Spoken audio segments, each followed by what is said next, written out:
Fox. It was another chaotic day on Wall Street today. Yesterday, the Dow Jones average had its largest single-day gain in history. Today, the average went on another downward streak, falling by 600 points. But in the afternoon, the market rallied, surging almost 900 points to finish the day up by 258 points. The market is still down about 2,500 points this month in what's been a very tumultuous end to the year. It's like these algorithms just fell face down in the eggnog. The French have been rioting for more than a month now after Emmanuel Macron's government tried to impose an anti-global warming gas tax upon them. Nevertheless, a lot of Americans, including the outgoing Senator Jeff Flake, think it's time for America to have its own carbon tax. Is that wise? Mark Reynolds is Executive Director of the Citizens Climate Lobby, and he joins us. Mark, when you see what's happening in France, that's a more extreme version of what happens when carbon taxes are actually put into place elsewhere. People don't seem to like it, don't seem to care for it. First of all, thank you so much for having me on the show. The nice thing about the Energy Innovation and Carbon Dividend Act is that it actually puts money in people's pockets. So I think that there's people who are suffering both here and in other countries.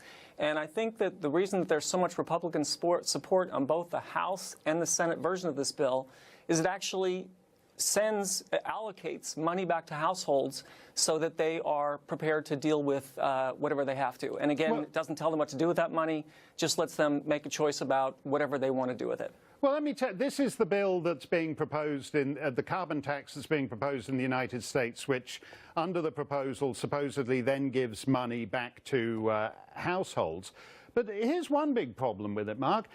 Basically, the automatic increases kick in, I think, starting around 2022, and they basically go all the way up until mid-century.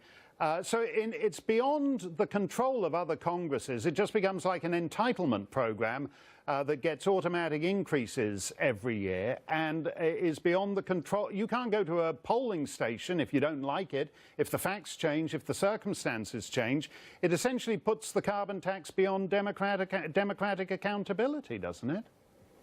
Well, Representative Francis Rooney, who's the lead Republican sponsor from Florida, says that he likes this bill because it's market-based. It actually lets the market determine how we get to the new energy economy. I think that's a lot of what Mr. Fitzpatrick, one of the Republicans on the bill, also said is you know, you put a fee on carbon-based emissions, you give the money back to households so that the government doesn't pick what to do with it. You don't pick winners and losers. It'll be up for you and I to determine what we do with the dividend, but it'll be actually a free market bill, and that's what the Republicans on the bill say they like about it so much. What do you make of the CEI, the Competitive Enterprise Institute's objection to it, that it will actually kill America's new energy independence, which is a phenomenon of the last few years, what we see with fracking and so forth, and means we're no longer dependent on malign Saudi sheikhs who use their oil riches to spread their Wahhabist ideology around the world.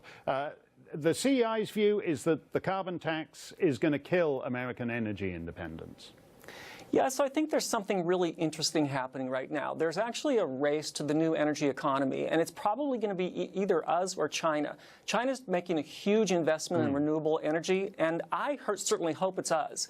So what I think that this bill does is creates enough incentive throughout the entire economic system to create all the type of innovation that we know we need. But there's no carbon tax in China. The Yangtze is like the most polluted river in the world. What's coming down that stream every day is nothing you'd want any of your kids to be gambling and frolicking in. So they won't.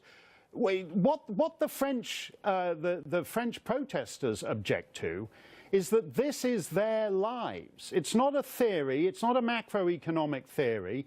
If it's a choice between sea levels in Tuvalu in the 22nd century or how they have to live their lives in the century they're actually living in, they'll prioritize the reality of their lives over speculation a century hence. Yeah, I think that that's why so many Republicans like this bill in both the House and Senate, is because money's actually returned. You get a monthly check, and then it's your choice what you do with it. I'm not going to tell you what to do with the money. The government's not going to tell you what to do with the money. It's going to be up to American households to determine what to do. And you believe that's good, because everything, they always say that, and then it goes into the general fund. The gasoline taxes, they were supposed to be about that, and they all go into, well, we'll see how it works out.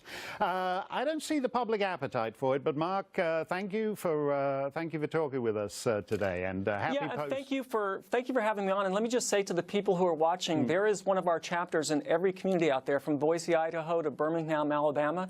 If you want to work with people on solutions, we have a big tent, and we would love to see you in your neighborhood. Okay, big tents we like. And we won't heat them with conventional energy sources. Thank you for that, Mark. Happy post-Boxing Day to you. It's time for Tucker's final exam. Have you been following the news over the Christmas period? Find out if you can remember it better than the